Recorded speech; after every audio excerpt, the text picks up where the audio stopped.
So welcome back to Karmic Keys to Financial Mastery. Today we'll confront the shadow that drives the quick rich scheme and the insatiable thirst for more, financial obsession, unrealistic desires, and the trap of the 11th house. So I want you to reflect on this crucial struggle. Are you constantly chasing the financial mirage, the one big deal, the perfect investment, or the overnight success, only to watch it evaporate? Do you feel a persistent, anxious need for your income to always be bigger than it currently is, regardless of the amount? Now, if this craving for exponential, immediate success rules your financial life, then your soul's assignment involves Rahu, which is the head of the serpent, representing obsessive material desire, and the 11th house, which is the house of large gains, of fulfillment, of desires, and community. To learn where your Rahu is sitting, whether you have aspects on your 11th house, and to learn about your own Vedic astrology chart, please go ahead and check out the foundational videos in the playlist below. This lesson is about transforming past life entitlement into ethical collective abundance.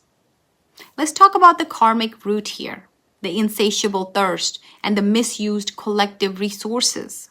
The struggle with financial obsession is rooted in a past life where the soul became addicted to material novelty and failed to respect communal boundaries. Let's talk about your past life scenario.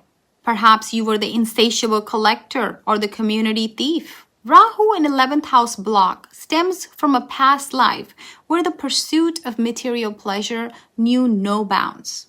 You may have been the insatiable collector, which is where you're misusing your Rahu, who lived solely to acquire rare, unique, or foreign goods, building massive collections that brought no lasting satisfaction.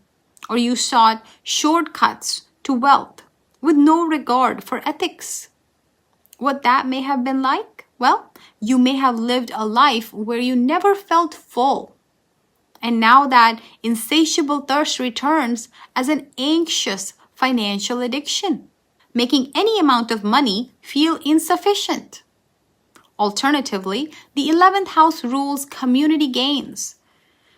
You may have been the community thief, someone who leveraged their social network or position within a group to unjustly accumulate collective resources for personal excessive gain.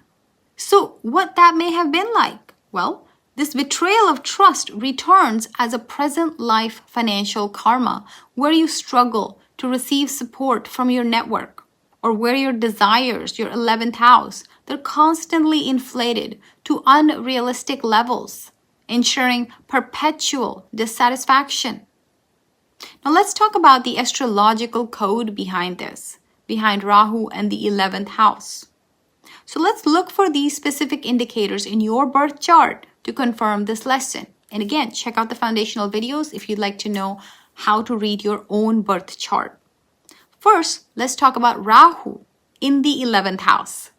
This is the most direct indicator.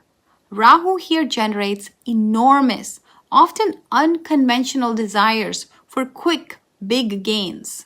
The native becomes obsessed with fulfilling desires through their network or large-scale ventures. What's the challenge here? Well, the challenge is that these gains often come with a hidden moral cost or vanish as quickly as they appear. What's your second astrological code? That's your afflicted 11th house ruler. If the ruler of the 11th house is placed in the difficult 6th, 8th, or 12th houses, the potential for large gains is constantly undermined by obstacles or crises or secretive losses or enemies or debts, forcing the person to reevaluate what true gain means. The next code is Rahu afflicting Venus or Jupiter.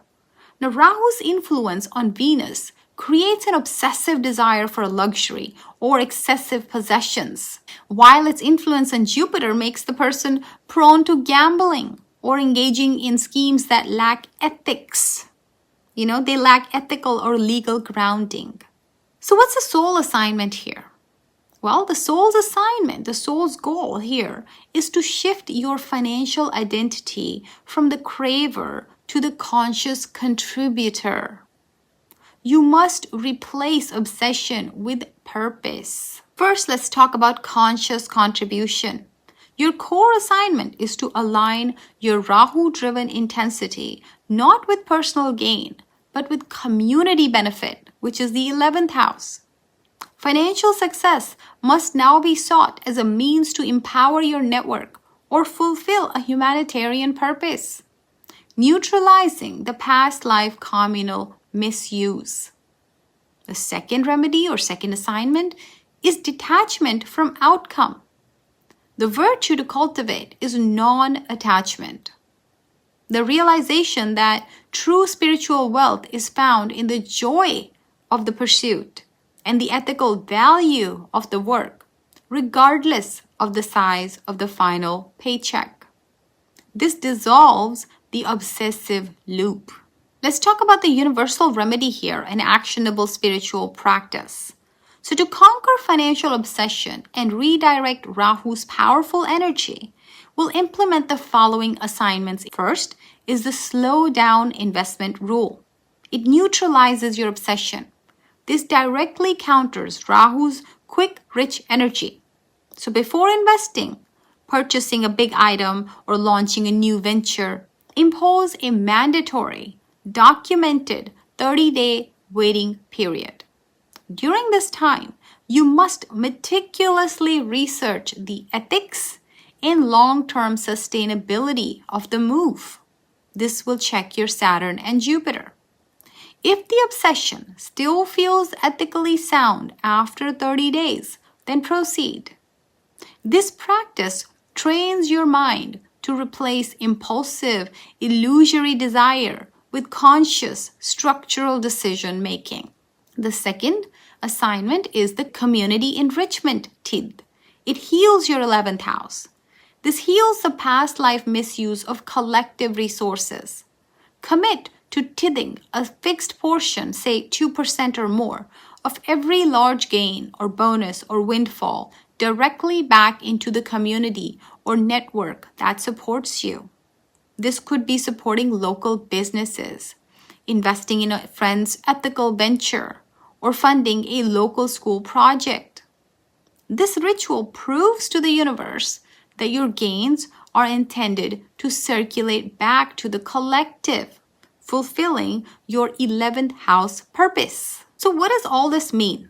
Well, your struggle with financial obsession is the final hurdle before achieving genuine, expansive success.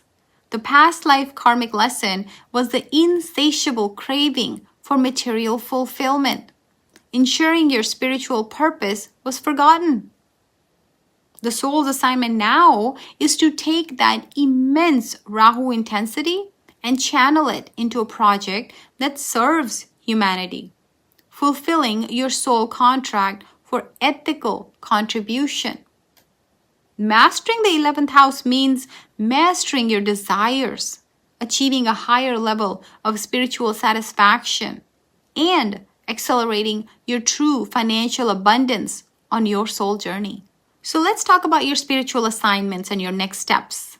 Let's commit to ethical abundance and non-attachment now. First, I want to know. Tell me in the comments. Tell me which house your Rahu is in. This reveals the specific area of life where your desires are most intensely tested. Second, begin your slow down investment rule starting today. Stop that quick impulse. And of course, if you'd like to take a deep dive into your own chart, you can connect with me via the link in the video description or in the About section of this channel. And of course, check out the foundational videos that will tell you how to read your own chart, and it will tell you about the afflictions and the dignities of the planets. So it'll be easier for you to go through most of the videos on this channel. All right, join us next time for video number 6. It's Karmic Keys to Financial Procrastination, where we will return to the disciplined lessons of Mars and Saturn and eliminate self-sabotage. So don't miss that. Hit the notification bell right now so you don't miss that important video. Well, I hope you enjoyed this video. Thank you for watching the video. And if you enjoyed it, please go ahead and hit like and hit subscribe for more Vedic wisdom. Thank you again for watching, and thank yourself for watching. That's all for today.